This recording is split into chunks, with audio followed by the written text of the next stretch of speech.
পরে আজকে ক্যামেরার সামনে আসলাম। তো এখন যাচ্ছি একটা জায়গায়, তোমাদের জন্য একটা সারপ্রাইজ আছে। এতদিন তো ব্লগ কিচ্ছু করিনি, পুরো ভিডিও করা পুরো স্টপ করে দিয়েছিলাম, কারণ শরীরটা ভালো ছিল না। আর রোজ রোজ শরীর ভালো এইসব না দেখাতে ভালোও লাগে না। তো এখন থেকে ভাবছি যে নতুন করে আবার ব্লগ দেওয়া স্টার্ট করবো। তো তোমাকে আমার পুরো ইসেটা দেখাচ্ছি। তো তোমরা হয়তো বুঝতে পারছো, কারণ আমি প্রেগনেন্ট আজকে আমার, মানে এখন আমি হসপিটালে যাব, পুরো ব্যাগ প্যাকিং সব হয়ে গেছে, গাড়িও রেডি হয়ে গেছে, এখন বাইরে যাব। ভয় তো লাগছে, কারণ সেকেন্ড টাইম, ফার্স্ট টাইম ভয় লাগেনি একটু, সেকেন্ড টাইম একটু ভয় লাগছে। আর যেতে তো হবেই, বেবিকে তো নিয়ে আসতে হবে। তো তোমরা সবাই প্রে করবে যে আমার জন্য, যাতে আমি ভালোভাবে খুব সুন্দর সুস্থ সবল একটা বেবি নিয়ে আসতে পারি। ছেলে মেয়ে কোনো ম্যাটার করে না, শুধু একটা সুস্থ সবল বেবি লাগে। তো চলো যাই, তোমাদেরকে দেখাচ্ছি, সঙ্গে থেকে পুরোটা দেখো। আমি যাবো আমার চিন্তালাই, ওরা চিন্তা মুখ টুক বেকায় নিয়ে বসে আছে। ডেলিভারির দিন সকালে মার এত টেনশন, মানে টেনশনে মুখ টুক বেঁকিয়ে নিয়ে মুখ টুক শুকিয়ে গেছে, যে এত টেনশন। ডেলিভারি আমার, কিন্তু টেনশন মার হবেই, এটা স্বাভাবিক, যেহেতু মেয়ে আমি, তো এটা হওয়া স্বাভাবিক, যাতে সুস্থ সবলভাবে আসি। আর গাড়ি রেডি। ফার্স্টে আমাদের এখান থেকে বলেছিল সোনোগ্রাফি করতে, সোনোগ্রাফি করে তারপর অ্যাডমিট হতে বলেছিল। তো এই সুজি শেলি লাফালাফি শুরু করেছে, যেহেতু গাড়ি এসে গেছে তার জন্য ওরা লাফালাফি শুরু করেছে, কারণ গাড়ি দেখলেই ওরা বুঝে যায়। আর যেহেতু একটা ব্যাগ প্যাক হয়েছিল তার জন্য ওরা আরও শুরু করেছে যে ওদের রেখে হয়তো যাচ্ছি। আর ফাইনালি নার্সিংহোমে এসে গেছি। কেবিনটা যদিও বা আমাদের পছন্দ ছিল না, নার্সিংহোমে যেই কেবিনটা আমাদের পছন্দ ছিল ওখানটায় পেশেন্ট ছিল।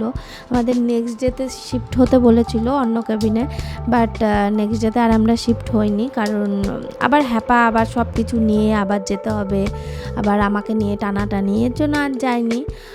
আর এখানটায় ফাইনালি একটু লাস্ট আমার পেটুটা নিয়ে ফটোশ্যুট হচ্ছে। আর এখন ফাইনালি ওটিতে যাওয়ার সময় এসে গেছে, কারণ আমাকে এখন ওটিতে নিয়ে যাবে। আর আমার মা এখানে বসে কাঁদছে, চোখ দেখে হয়তো বুঝতে পারবে। আমি কাঁদছি না, আমি হাসছি। আর মা এখানটায় কাঁদছে বসে বসে, যে মা মানে সিজারিয়ানটা ওরকম, মা ভেবেছে যে ফুল সেন্সলেস করবে আর হোশ আসবে কি আসবে না আমার, এর জন্য। আর এখানটায় দেখো আমাদের ফাইনালি আমাদের কিউটি পাইকে দিয়ে দিয়েছে, আর আমাকেও রুমে নিয়ে এসে গেছে।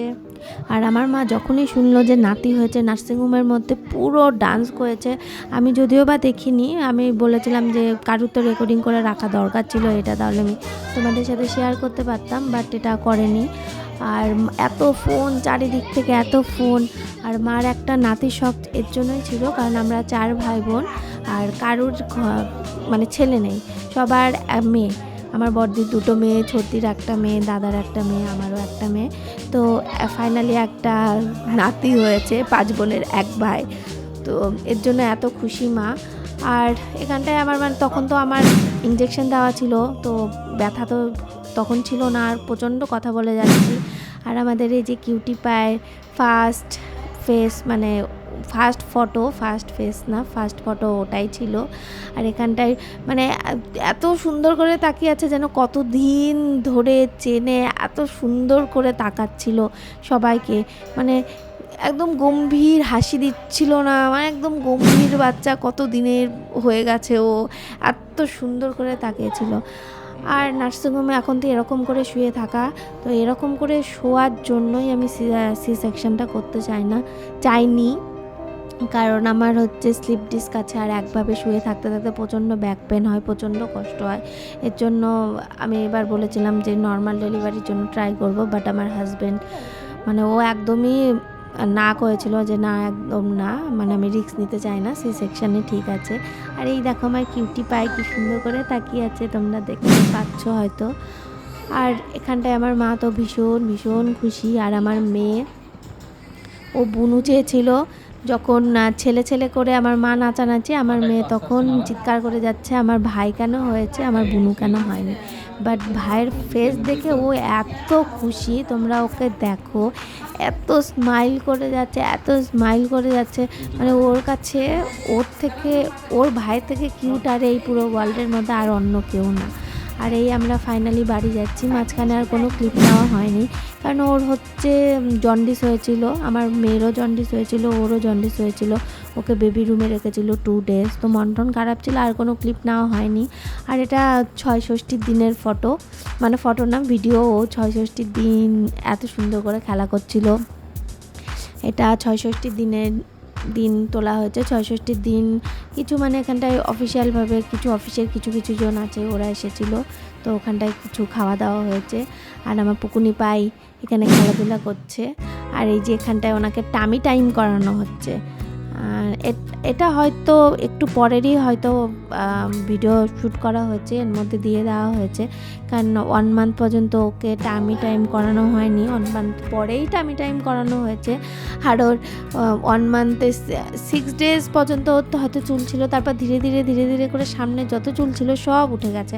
এখন ধীরে ধীরে ওর চুলগুলো হচ্ছে, বাট একদম পুরো টাকলুর মতো হয়ে গেছিলো।